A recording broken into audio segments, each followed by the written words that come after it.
There's a book that was banned for centuries, burned in public squares, and considered so dangerous that kings forbade its reading. In the next 35 minutes, I'm going to reveal 5 principles from this book that will give you an unfair advantage over everyone around you. But here's what I'm not supposed to tell you. These principles are already being used against you right now, and you don't even know it. Your boss used principle number 3 yesterday to get that promotion you deserved. Your competitor is applying principle 4 to steal your biggest client as we speak. That person you trust most, they're secretly implementing principle 5 to eliminate you as a threat. And the terrifying part is, they learned these techniques from the same source I'm about to reveal. I'm going to show you exactly how a bastard son with no army conquered most of Italy, how 2 identical banks faced the same crisis but only one survived, and why the most successful people in history all understood these 5 secrets, while their enemies remained clueless. But first, let me prove to you that everything you think you know about power is wrong. In 2008, 2 major investment banks faced identical crises. Same losses, same timeline, same desperate situation. Bank A had better fundamentals, more cash, stronger leadership. Bank B was actually in worse shape by every metric. Guess which one not only survived, but emerged stronger? If you're thinking Bank A, you've just proven why you need to hear this. Bank B's CEO understood something about human psychology that I'll reveal in exactly 4 minutes. But first you need to understand why this knowledge has been hidden for 5 centuries. When Niccolo Machiavelli published The Prince in 1532, the reaction was immediate and violent. The Catholic Church didn't just ban it, they ordered every copy burned. Political leaders didn't just suppress it, they executed people for possessing it. Why such extreme reactions to a book that's only 100 pages long? Because Machiavelli had committed the ultimate sin against the powerful. He had revealed their secret playbook. He had written an instruction manual for a game that the elite wanted to keep exclusive. And here's the part that will make your blood run cold. Every person trying to destroy this book was using its principles to destroy it. They were controlling the narrative about why it was dangerous. They were eliminating the threat before it could spread. They were appearing morally superior while acting ruthlessly. They were proving his thesis while condemning his work. Think about that. If these principles didn't work, why would the most powerful people in history risk everything to keep them secret? The irony is that every attempt to suppress the prince actually demonstrated his principles in action. The authorities were using his strategies even while condemning them. They understood that controlling information is power, that eliminating threats early is essential, and that appearing morally superior while acting strategically is devastatingly effective. Now, before I reveal these 5 principles, I need you to understand something that will change your life forever. These aren't just historical curiosities. Every person who seems to win at everything, every billionaire, every world leader, every individual who appears untouchable, they all understand these secrets, and by the end of this video, you'll recognize their tactics everywhere. But here's what's really disturbing. Once you learn these strategies, you can't unlearn them. You'll start seeing them in every interaction, every news story, every relationship. Your entire worldview will shift, and there's no going back. Are you sure you're ready for that level of awareness? Let me know in the comments if you think you can handle what I'm about to reveal. The first principle has destroyed more careers and toppled more governments than any military strategy ever devised. It's about appearing weak when you are strong, and when you master this, you become essentially invisible to your enemies until it's too late for them to respond. But here's the twist that most people miss. This isn't about being deceptive. It's about being strategically invisible. Let me tell you how Cesare Borgia used this principle to conquer most of central Italy, and why Elon Musk is using his exact same strategy today. But first, I need to shatter a myth that's probably costing you opportunities right now. You've been taught that showing strength demonstrates competence. You've been told that revealing your capabilities builds trust. You've been conditioned to believe that transparency is always the best policy. Every single one of these beliefs is not just wrong, it's dangerous, and I'm about to prove it. Cesare Borgia was the illegitimate son of Pope Alexander VI. In Renaissance Italy, this meant he was considered a political nobody by the established nobility. He had no hereditary claims to territory, no family army to command, no traditional alliances to rely upon. The Italian lords saw him as nothing more than the Pope's bastard son playing at war, someone to be dismissed rather than feared. This dismissive attitude was exactly what Cesare wanted, and here's why. When people underestimate you, they don't prepare for you. They don't unite against you. They don't take the precautions they would take against someone they saw as a real threat. This gave Cesare something invaluable, time and space to build his capabilities without interference. While his enemies saw a young man with no real military experience and no apparent threat to their established positions, Cesare was quietly building something unprecedented. He recruited the best military engineers from across Europe, men who understood the latest developments in artillery and siege warfare. He assembled innovative specialists who could design and build weapons that his enemies had never seen before. But here's where Cesare's genius becomes clear. And this is the part that will change how you think about strategy forever.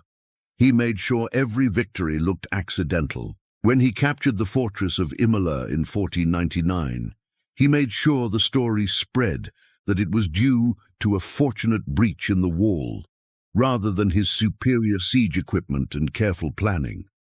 When he took Forlì, the narrative became that the defenders happened to be unprepared, rather than acknowledging his extensive intelligence network that had given him perfect information about their weaknesses. When he conquered Pesaro, the story was that the Lord fled in panic, rather than admitting that Cesare's psychological warfare had made resistance seem hopeless. His enemies kept dismissing these victories as lucky breaks or isolated incidents. They told themselves that Cesare was getting fortunate, that his successes were temporary, that eventually his luck would run out. This self-deception prevented them from recognizing the pattern and taking coordinated action against him.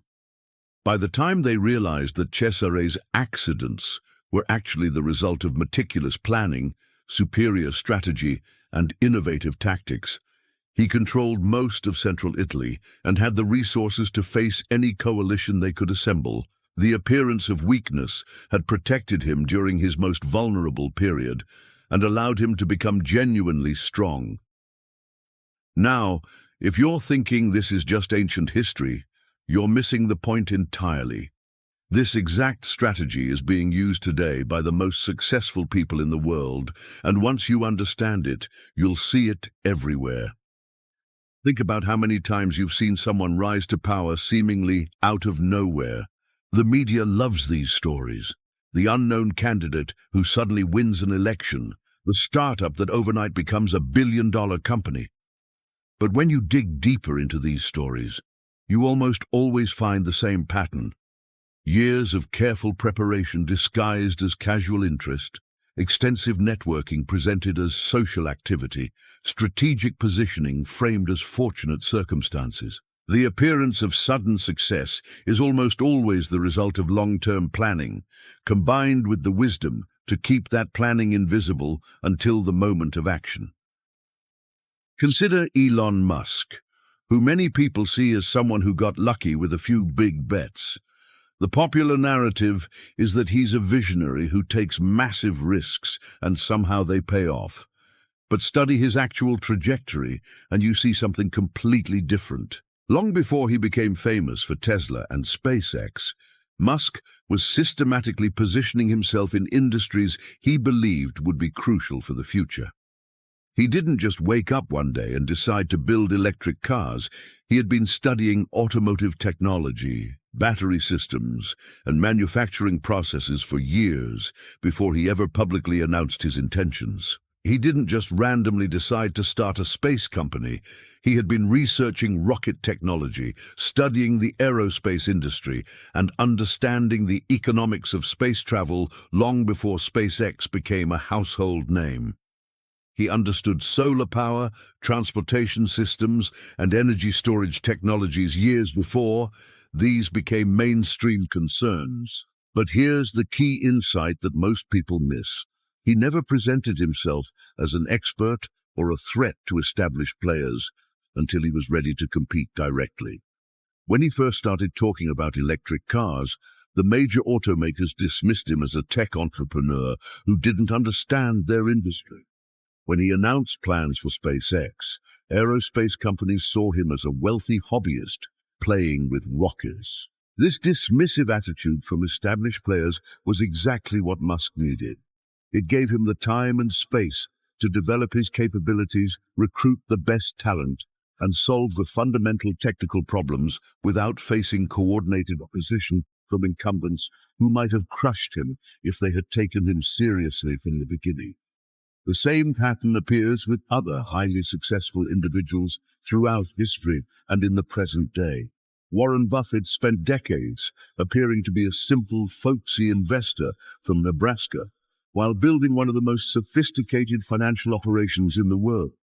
He cultivated an image of being just a regular guy who liked to read annual reports and eat hamburgers, while actually developing incredibly advanced analytical capabilities. Jeff Bezos presented Amazon as just an online bookstore for years, while secretly planning to dominate all of retail. He talked about books and customer service while building the logistics infrastructure, technology platforms, and operational capabilities that would eventually allow him to compete in virtually every category of commerce. Mark Zuckerberg positioned Facebook as just a college social network, while designing a platform intended to connect the entire world. He talked about helping students stay in touch while building the technical architecture and business model that would eventually make Facebook one of the most powerful media companies in history. In each case, the appearance of limited ambition or narrow focus provided protection during vulnerable early stages. By the time competitors realized the true scope of what these individuals were building, they had already achieved positions that were extremely difficult to challenge. But there's something you need to understand about this principle that most people miss completely. It's not about being deceptive or dishonest. It's about strategic timing and managing perceptions. The most successful people don't lie about their capabilities. They simply don't reveal the full extent of their preparations until the moment is right. This brings us to a crucial question that will determine whether you can actually apply this principle in your own life. How many times have you revealed your full capabilities too early, only to have people work against you before you could achieve your goals? How many times have you announced your plans and then found that others either tried to stop you or tried to claim credit for your ideas? If this resonates with you, you're not alone, and you're about to learn how to never let it happen again. But first, there's something even more powerful that builds directly on what we just discussed, and it's probably being used on you right now without you realizing it. The second principle literally controls how people interpret reality itself, and it's so effective that it's reshaping our world right now.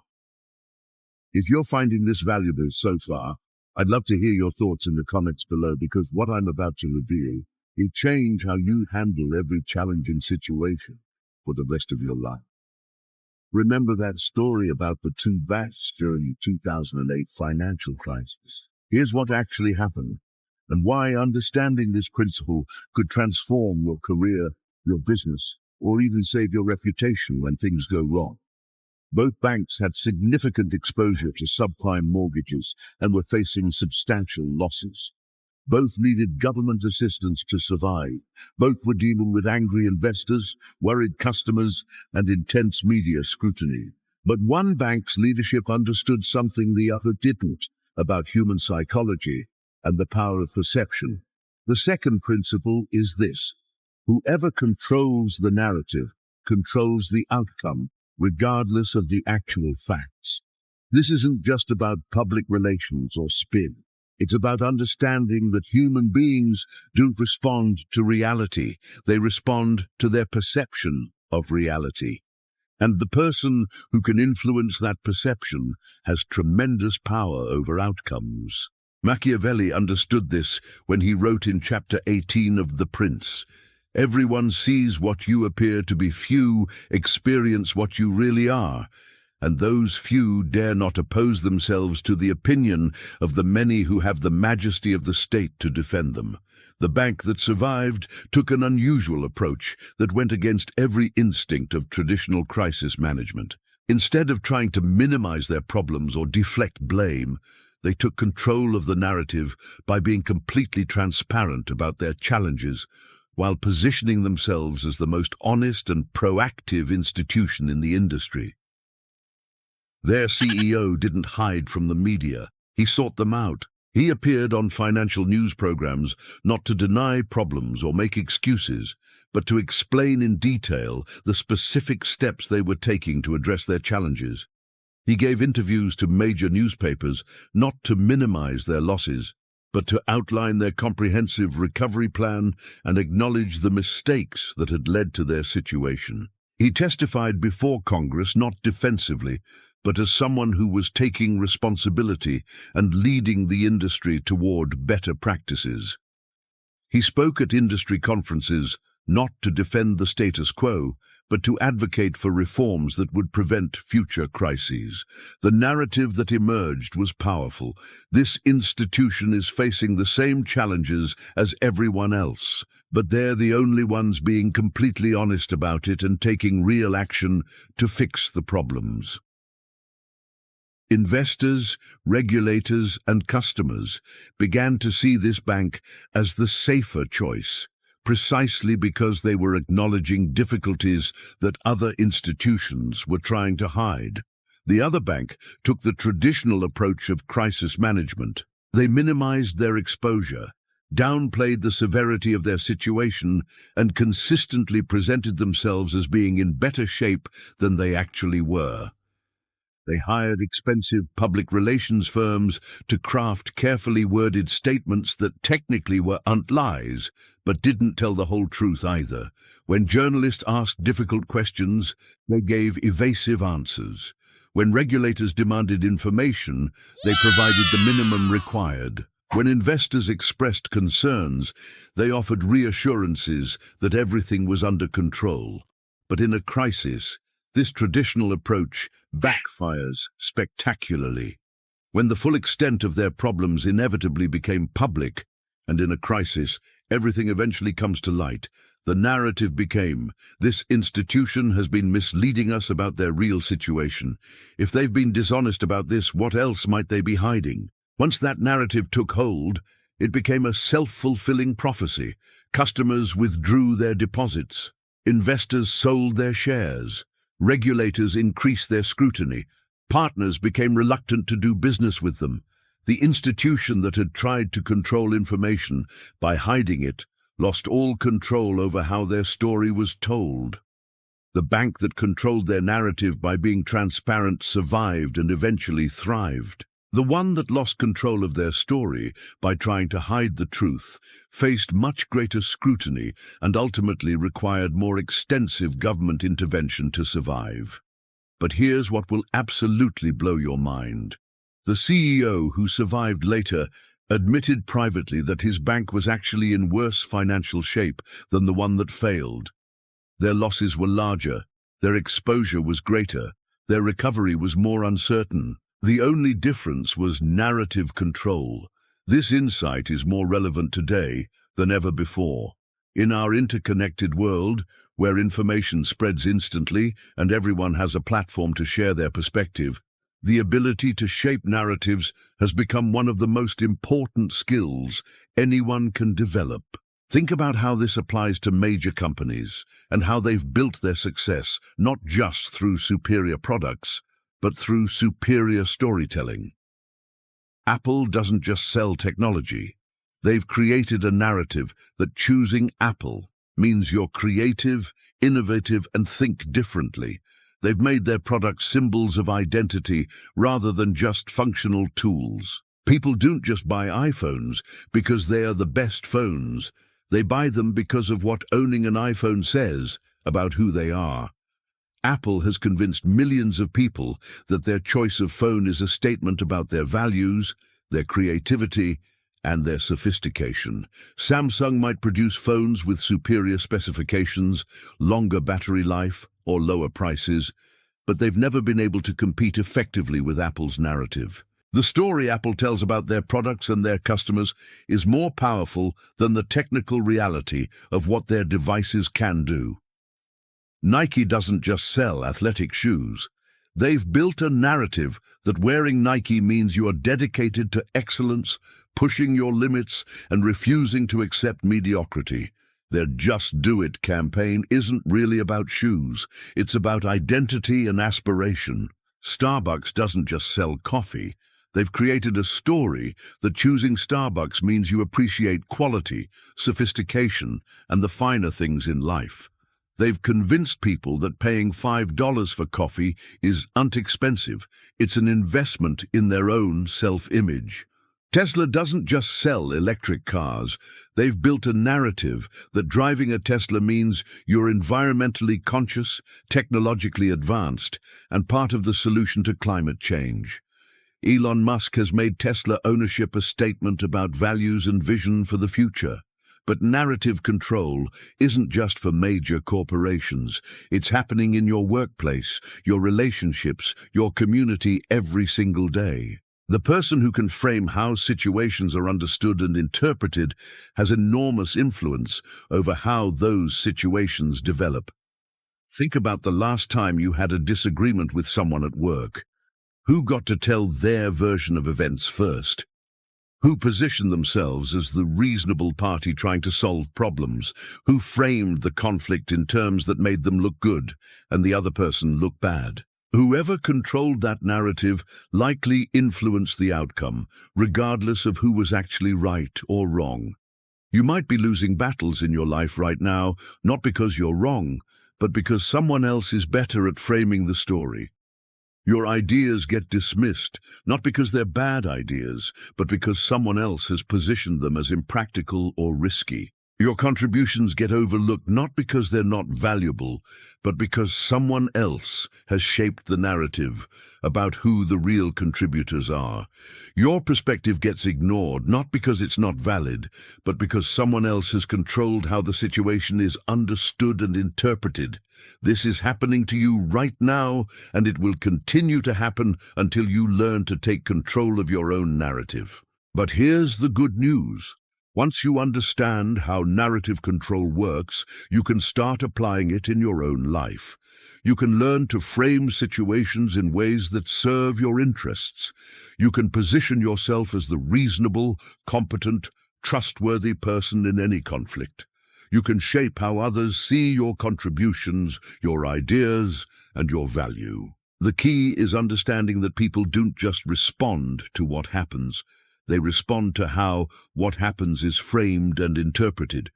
The same event can be seen as a success or a failure, as evidence of competence or incompetence, as a reason to trust someone or a reason to doubt them, depending entirely on how it's presented. But there's a darker side to this principle that leads us directly to the third one, and this is where Machiavelli becomes truly dangerous. If you want to see how this principle is being used in your industry, your workplace, or even your personal relationships, make sure you're subscribed, because what I'm about to reveal will open your eyes to a level of strategic thinking that most people never develop. The third principle is this: never reveal your true intentions until you're ready to act on them. Once people know what you're really trying to accomplish, they can work to stop you. But if they don't understand your true goals until you're ready to achieve them, they can't mount effective opposition. This principle is based on a fundamental truth about human nature. People will often work against you not because they dislike you personally, but because your success might threaten their own interests. If they know what you're planning, they have time to prepare countermeasures, build coalitions against you, or simply position themselves to take credit for your ideas. Machiavelli learned this principle by studying Cesare Borgia's most brilliant and ruthless political move, the elimination of his own allies. In 1502, Cesare faced a serious problem that would determine whether he could continue his conquests or lose everything he had built. The condottieri, mercenary captains who had helped him conquer central Italy, were becoming too powerful and were beginning to plot against him. These men commanded their own armies, controlled significant territories, and had personal ambitions that increasingly conflicted with Cesare's goals. They had been useful allies when Cesare was weak and needed their support, but now they represented the greatest threat to his continued rule. Cesare faced a classic strategic dilemma. These men knew his methods, understood his capabilities, and had the resources to cause serious damage if they turned against him. But they were also experienced, suspicious, and well protected. Any direct move against them would likely fail and would certainly provoke the very conflict he was trying to avoid. Most leaders in this situation would try to negotiate with them, offering more money, territory, or titles in exchange for continued loyalty. They might attempt to play them against each other, hoping they would weaken themselves through internal conflict. They might try to build alternative power bases that would make them less dependent on these potentially disloyal allies. But Cesare chose a different approach, one that required perfect execution, absolute secrecy, and a level of strategic thinking that his enemies couldn't anticipate. He decided to eliminate the threat completely, but to do it in a way that would catch them completely off guard. As Machiavelli wrote in Chapter 7 of The Prince, "He who neglects what is done for what ought to be done sooner effects his ruin than his preservation. For a man who wishes to act entirely up to his professions of virtue soon meets with what destroys him among so much that is evil." Cesare invited the condottieri to a peace conference in the town of Senigallia. He sent messages expressing his desire for reconciliation, his recognition that their conflicts were hurting everyone, and his hope that they could find a way to work together more effectively. He appeared conciliatory, even apologetic, acknowledging that he had made mistakes and expressing genuine interest in their concerns and suggestions. The condottieri were initially suspicious. They knew Cesare was intelligent, ambitious, and capable of deception. But his performance was so convincing, his apparent vulnerability so genuine, that they began to believe he really was seeking reconciliation. He seemed genuinely concerned about their grievances, genuinely interested in their advice, genuinely committed to finding solutions that would benefit everyone. What they didn't know was that Cesare had spent months secretly preparing for this moment. He had recruited a new army without their knowledge, using contacts and resources they weren't aware he possessed. He had bribed key officials in Senigallia, ensuring that the town would be under his control when they arrived. He had established alternative supply lines so he wouldn't need their resources. He had identified and quietly recruited their most capable subordinates, offering them better positions in his organization. Most importantly, he had planned every detail of what would happen once they arrived. He knew exactly where they would stay, which routes they would take, who they would bring with them, and how they would react to different scenarios. He had contingency plans for every possible complication. When the condottieri arrived in Senigallia for the peace conference, they found themselves in a carefully prepared trap. The town was surrounded by Cesare's forces. The officials they expected to be neutral were already in his pay. Their own men had been isolated and disarmed through a series of seemingly reasonable security measures. Their escape routes had been quietly blocked. By the end of the night, the most dangerous leaders were dead, and the others were completely under Cesare's control. The threat that had seemed so formidable just hours earlier had been eliminated permanently and decisively.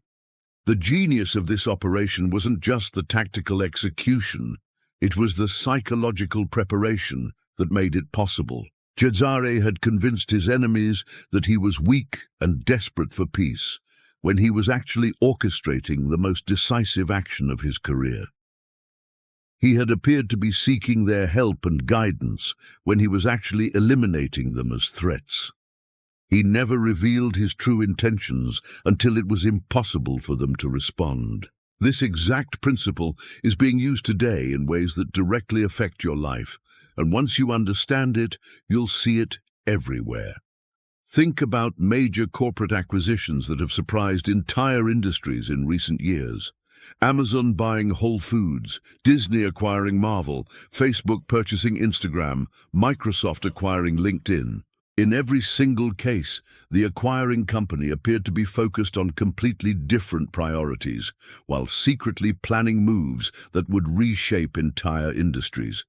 They spent months or even years talking about their core business, their existing strategies, their current challenges, while privately developing the capabilities and resources needed for transformational acquisitions. When Amazon was publicly emphasizing cloud computing and logistics, talking constantly about AWS and delivery efficiency, they were privately studying grocery retail in extraordinary detail. They were analyzing supply chains, studying customer behavior patterns, researching real estate markets, and developing the technology infrastructure that would eventually allow them to revolutionize food retail. But they never revealed this interest publicly. They never announced that they were considering entering the grocery business. They never hinted that they saw traditional grocery chains as potential acquisition targets. When they announced the Whole Foods acquisition, it came as a complete surprise to the entire industry. When Disney was talking about their traditional animation renaissance and their theme park expansion, they were secretly developing strategies to dominate superhero entertainment. They were studying Marvel's characters, analyzing the potential for interconnected storylines, and building the production capabilities that would allow them to create a cinematic universe. But they never revealed this ambition until they were ready to act. They never announced that they wanted to compete with Warner Brothers in superhero movies. They never hinted that they saw Marvel as an acquisition target. When they announced the Marvel purchase, it caught everyone off guard. When Facebook was emphasizing their social networking platform and talking about connecting college students, they were quietly identifying every potential threat to their future dominance. They were studying photo-sharing applications, analyzing messaging platforms, and monitoring emerging social media trends. They were developing the resources and strategies that would allow them to acquire or eliminate competitors before they could become serious threats. But they never revealed this strategic thinking. They never announced that they were worried about competition from photo-sharing apps. They never hinted that they were planning to acquire Instagram. The companies that were acquired never saw these moves coming because the true intentions were concealed until the moment of action. Instagram's founders thought they were building an independent photo-sharing platform, not realizing that Facebook had identified them as a strategic priority years before the acquisition was announced. WhatsApp's team believed they were creating an alternative to traditional text messaging, not understanding that Facebook had been planning to control all forms of digital communication and had identified them as either a potential partner or a threat to be eliminated. This principle extends far beyond business acquisitions. It's relevant to your career, your relationships, your personal goals, and virtually every area of life where you're trying to achieve something significant. How many times have you announced your plans before you were ready to execute them, only to find that people worked against you or tried to claim credit for your ideas? How many times have you shared your goals with colleagues, only to discover that they were positioning themselves to take advantage of your work? How many times have you told friends about opportunities you were pursuing, only to find that they were secretly pursuing the same opportunities? How many times have you revealed your strategies to competitors, only to watch them use that information against you? Most successful people understand intuitively that revealing intentions too early gives others the opportunity to interfere with your plans. If you tell colleagues that you're planning to start your own company, they might prevent you from accessing key resources or relationships. If you announce that you're considering a career change, your current employer might start looking for your replacement before you're ready to leave. If you reveal that you're interested in a particular investment opportunity, others might try to outbid you or block your access. If you share your business ideas before you're ready to execute them, others might steal those ideas and implement them first. Information is power, and sharing information about your intentions gives power to others that they might use against you. This doesn't mean being secretive about everything, but it does mean being strategic about what you reveal and when you reveal it. The most successful people are masters of strategic timing. They know when to be open and when to be discreet. They understand the difference between transparency that builds trust and transparency that creates vulnerability. But there's something even more powerful than hiding your intentions, and it's the fourth principle that's being used on you right now by companies, governments, and probably people in your personal life. If you're starting to see how these principles work together to create unstoppable advantage, leave a comment below, because what I'm about to reveal will show you how to make people fight to protect your interests. The fourth principle is about making others dependent on you. And when you master this, people will actively work to advance your goals because they see them as aligned with their own interests. This isn't about manipulation or exploitation. It's about creating genuine value that makes you indispensable. The most secure position you can hold is not the most powerful position. It's the most necessary position. When people can't function effectively without you, they can't afford to work against you. But the key insight is making this dependency feel beneficial rather than restrictive. Lorenzo de Medici understood this principle better than almost anyone in history. He effectively ruled Florence not through official authority, military force, or fear, but by making himself indispensable to everyone who mattered in the city. Lorenzo didn't hold a formal title that gave him governmental power over Florence. He wasn't a king, duke, or elected official. He had no army to command, no police force to enforce his will, no legal authority to compel obedience. Yet he controlled the city more completely than most monarchs controlled their kingdoms. And he did it by positioning himself as the essential connection point for everything that mattered. If you wanted to engage in trade with other Italian cities, you needed Lorenzo's relationships and guarantees. He had spent years building connections with merchants, bankers, and political leaders throughout Italy. He understood their needs, their concerns, their capabilities. He could facilitate deals that others couldn't even imagine. If you sought protection from foreign threats, you needed his diplomatic alliances.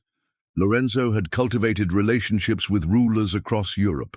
He understood the complex web of alliances, rivalries, and interests that determined whether Florence would face invasion or enjoy peace. If you wanted access to the finest artists, scholars, and intellectuals of the Renaissance, you needed his patronage and introductions. Lorenzo had made himself the center of Florence's cultural life. The best minds of the age sought his support and guidance. If you required financing for major ventures, you needed his backing and reputation. Lorenzo controlled access to capital not just through his own wealth, but through his relationships with other wealthy families and financial institutions. But here's what made Lorenzo's approach so brilliant. He made this dependency feel like privilege rather than control. People didn't resent needing him. They felt honored to be connected to him. They didn't see themselves as being controlled. They saw themselves as being empowered through their relationship with him. Lorenzo created a system where his influence grew stronger every time someone benefited from it, because each interaction made them more dependent on his network, while simultaneously making his network more valuable to everyone else. The more people who depended on Lorenzo, the more valuable it became to be connected to Lorenzo, which attracted even more people into his sphere of influence. This created a self-reinforcing cycle of influence that became virtually unbreakable. People protected Lorenzo's interests because they were protecting their own interests. They supported his goals because his success enabled their success. As Machiavelli observed in Chapter 9 of The Prince, "For he who has the people friendly to him can never want for capable men to fill the offices, and he who has the nobles friendly will never want for men ready to fight for him." This principle is actively shaping your life right now in ways you might not fully recognize.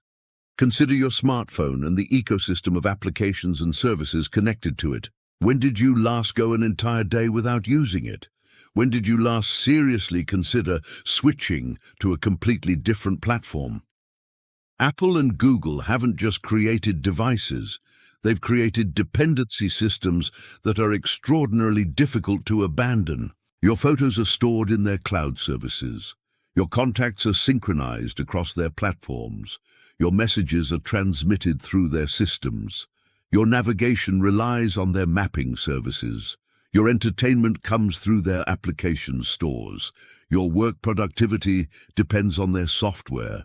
Your financial transactions are processed through their payment systems. They've made switching to a different platform so disruptive and complicated that most people never seriously consider it. The cost of changing isn't just financial. It's the time, effort, and inconvenience of rebuilding your entire digital life on a new platform. But here's the genius of their approach. They've made this dependency feel like empowerment rather than restriction. You don't feel trapped by your smartphone, you feel enabled by it. You don't feel controlled by social media platforms, you feel connected through them. You do not feel dependent on these companies. You feel like they are providing you with valuable tools and opportunities. This is dependency creation at its most sophisticated. The most effective form of influence is the kind that people don't recognize as influence. And the most secure form of power is the kind that people actively choose because they believe it benefits them. Amazon has made millions of businesses dependent on their platform for reaching customers, while making millions of customers dependent on their platform for convenient shopping. Small businesses use Amazon because it gives them access to customers they could never reach on their own. Customers use Amazon because it gives them access to products and convenience they can't get elsewhere. Netflix has made content creators dependent on their platform for reaching audiences, while making audiences dependent on their platform for entertainment. Creators need Netflix to distribute their content to a global audience. Viewers need Netflix to access the content they want to watch. Uber has made drivers dependent on their platform for income, while making passengers dependent on their platform for transportation. Drivers need Uber to connect with customers. Passengers need Uber to get rides when and where they need them. In each case, the company has positioned itself as the essential intermediary in relationships and transactions that people value. They don't control these relationships directly. They make themselves indispensable to these relationships, which gives them enormous influence over how these relationships develop. But this principle isn't limited to major corporations. It applies to personal and professional relationships as well. The most influential people in any organization are often not those with the highest official titles, but those who have made themselves indispensable to the most important processes and relationships. Think about your own workplace. Who are the people that everyone goes to when they need something done? Who has the key relationships with important clients or partners? Who understands the informal systems that actually make the organization function? Who has the knowledge, connections, or skills that others depend on? These individuals rarely need to demand respect or compliance. They earn it by being genuinely valuable. They build influence by solving problems for others, by connecting people who need each other, by sharing knowledge and resources that help others succeed. But in the process, they create networks of relationships that depend on their continued participation and goodwill. The key insight is that the most sustainable form of dependency is the kind that genuinely benefits everyone involved. When you make yourself valuable by helping others achieve their goals, you create mutual dependency that strengthens over time rather than creating resentment. But there's one final principle that's perhaps the most crucial of all, and it's being applied right now in ways most people don't recognize. This fifth principle has shaped every major shift in power throughout history, and understanding it will change how you think about competition forever. The fifth principle is this: eliminate threats before they have the opportunity to grow. This is where Machiavelli's thinking becomes most strategic, because he's teaching you to address problems when they are manageable rather than waiting until they become overwhelming. Machiavelli wrote in chapter 3 of The Prince. Upon this, one has to remark that men ought either to be well treated or crushed, because they can avenge themselves of lighter injuries, of more serious ones they cannot. Therefore, the injury that is to be done to a man ought to be of such a kind that one does not stand in fear of revenge. This sounds harsh, and it is. But what Machiavelli is really saying is that half measures in dealing with serious threats often create more problems than they solve. If you're going to address a threat, you need to be decisive and complete, because incomplete action frequently makes your situation worse rather than better. The logic is straightforward. If you hurt someone a little bit, they'll remember it and look for opportunities to get revenge. But if you address the threat so completely that they can't retaliate, you don't have to worry about future problems from that source. In 1503, Cesare Borgia faced a perfect example of this principle in action. There was a young condottiero named Vitellozzo Vitelli, who had been defeated and humiliated in an earlier campaign. Vitellozzo was intelligent, ambitious, and deeply resentful. He was gathering allies, building support among other displaced nobles, and planning his revenge against Cesare. Cesare had several options for dealing with this growing threat. He could ignore it, hoping that Vitellozzo would be satisfied with regaining some territory and wouldn't seek further revenge. He could try to negotiate with him, offering compensation, new opportunities, or a face-saving way to abandon his plans for revenge. He could attempt to isolate Vitellozzo politically, making it difficult for him to find allies and resources. He could try to undermine him through propaganda or economic pressure. Or he could address the threat decisively and permanently. Most leaders would choose one of the first 3 or 4 options because they seem more reasonable, more proportionate, and more morally acceptable. But Cesare understood that these half measures would likely make his situation worse rather than better. If he ignored the threat, Vitellozzo would continue building his strength and eventually attack when he felt ready.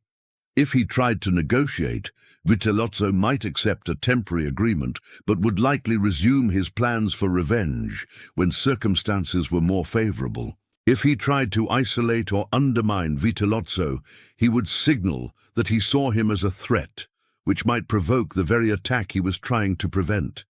Any of these approaches would leave the fundamental problem unresolved and potentially make it worse. So Cesare chose decisive action.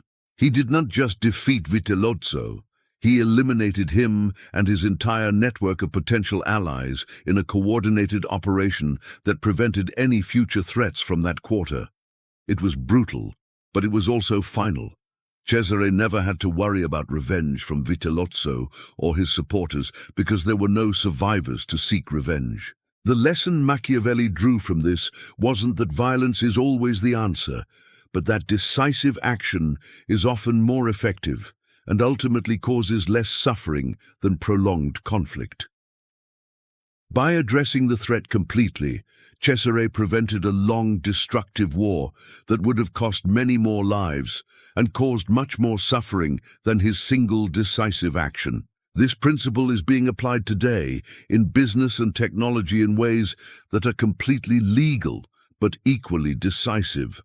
When Facebook identified Instagram as a rapidly growing platform that could potentially challenge their dominance in social media, they didn't try to compete directly, and they didn't ignore the potential threat.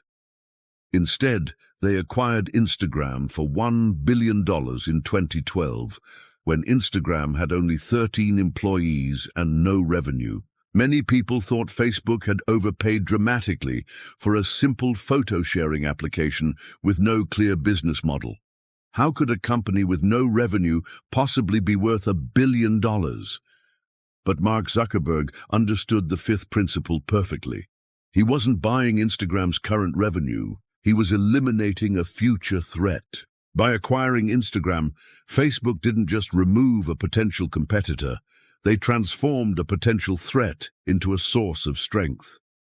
Instagram is now valued at over $100 billion and generates substantial revenue for Facebook. The same pattern occurred with WhatsApp, which Facebook acquired for $19 billion in 2014.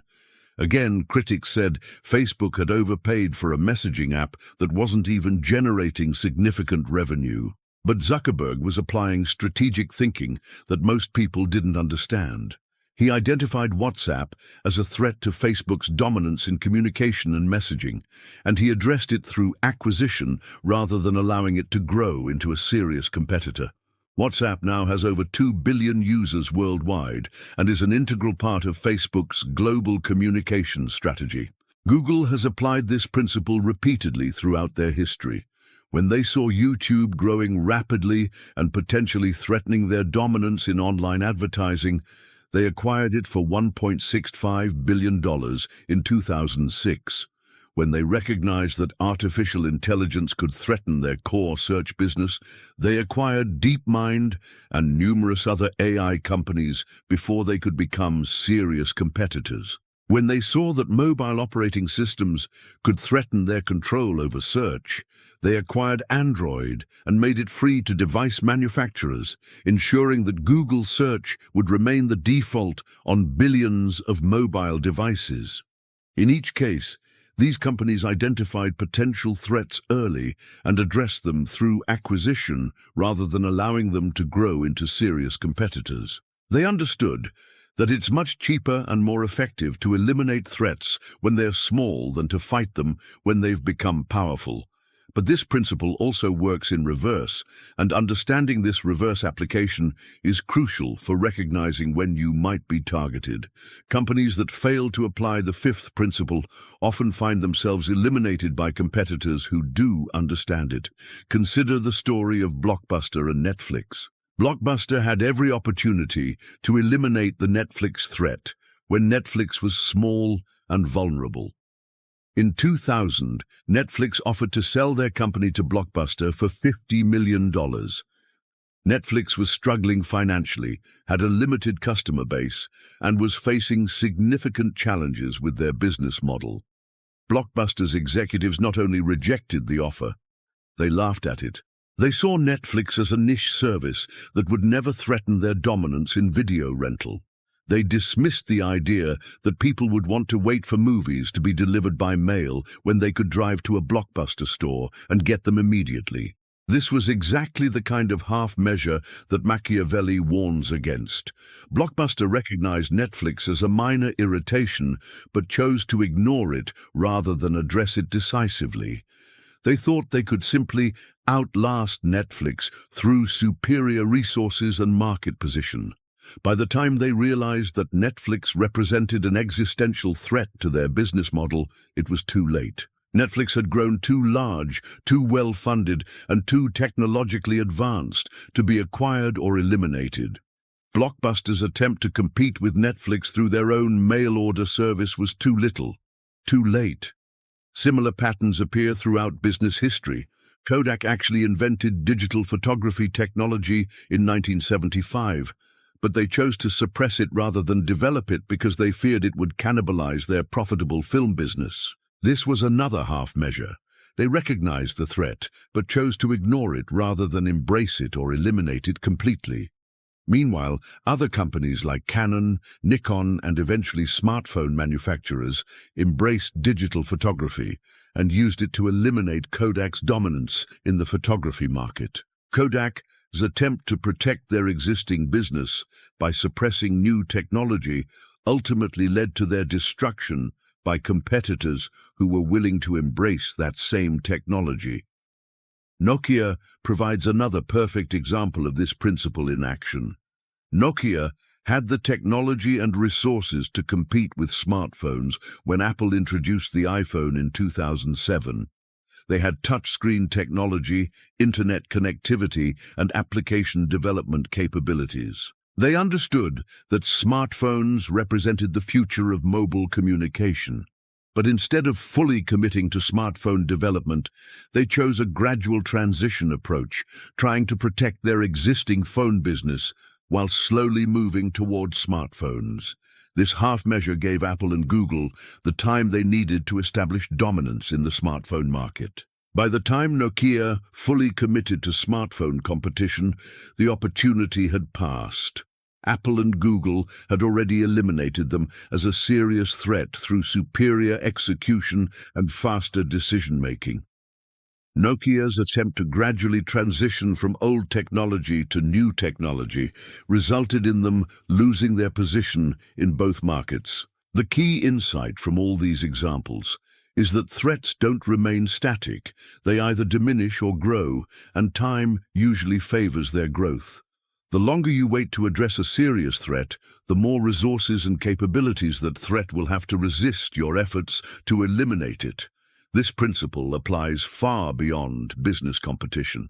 It's relevant to your personal life, your career, your relationships, and your long-term goals. How many times have you noticed a small problem in your life and chosen to ignore it or address it inadequately, only to watch it grow into something that significantly impacted your plans?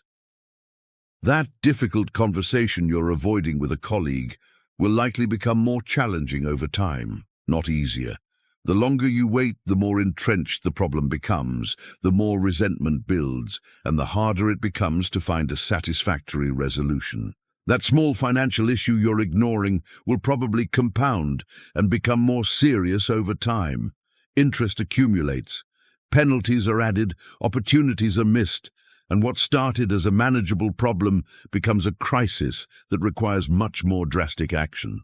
That relationship problem you're hoping will resolve itself will likely intensify if left unaddressed. Small misunderstandings become major conflicts, minor irritations become deep resentments, and temporary difficulties become permanent damage to the relationship. That health concern you are putting off dealing with will probably become more serious and more expensive to treat over time. Early intervention is almost always more effective and less costly than waiting until a problem becomes severe.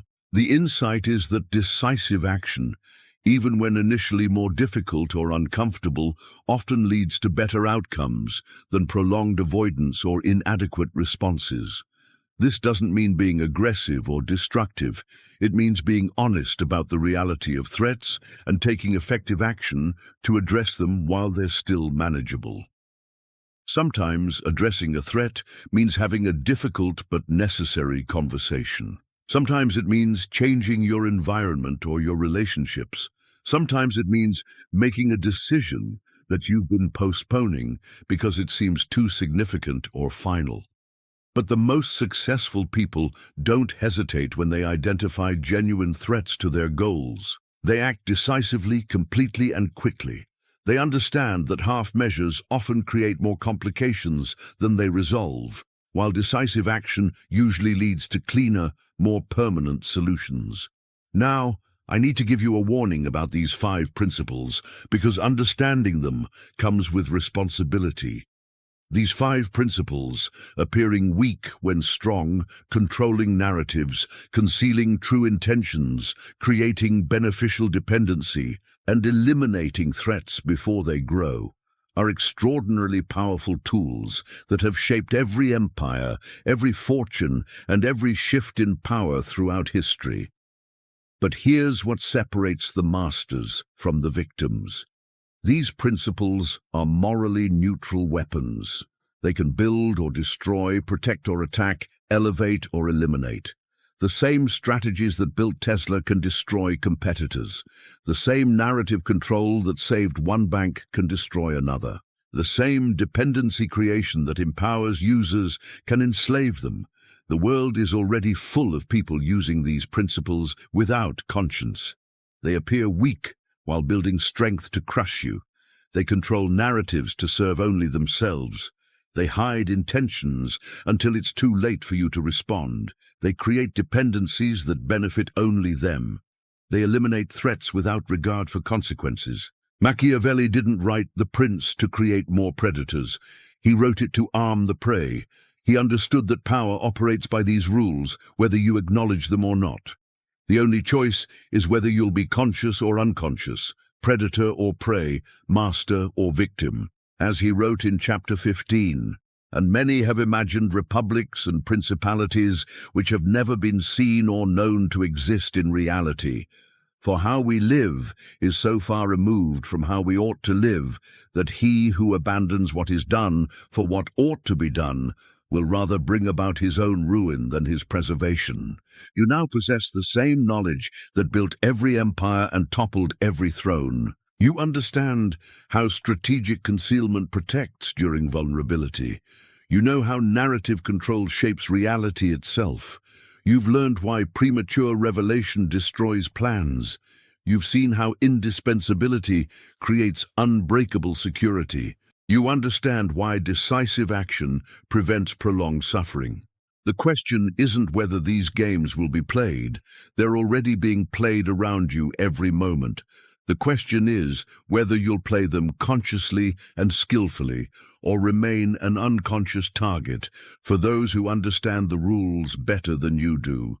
Your character will determine whether you become a force for creation or destruction. Use these principles to build something meaningful, protect what matters, and defend against those who would use them against you. But remember, once you step into this arena, there's no going back to ignorance. The game of power never stops. The only question is, will you be a player or a pawn? The choice is yours. Choose wisely. What aspects of these principles do you see operating in your own life right now? Share your observations in the comments below. I'd love to hear how this knowledge is changing your perspective on the world around you. And if you want to dive deeper into advanced, strategic thinking that most people never learn, make sure you're subscribed, because I'll be revealing even more dangerous knowledge that the powerful prefer to keep hidden. The Renaissance masters understood that knowledge is power, but applied knowledge is dominance. Now you have the tools. The question is what you'll build with them.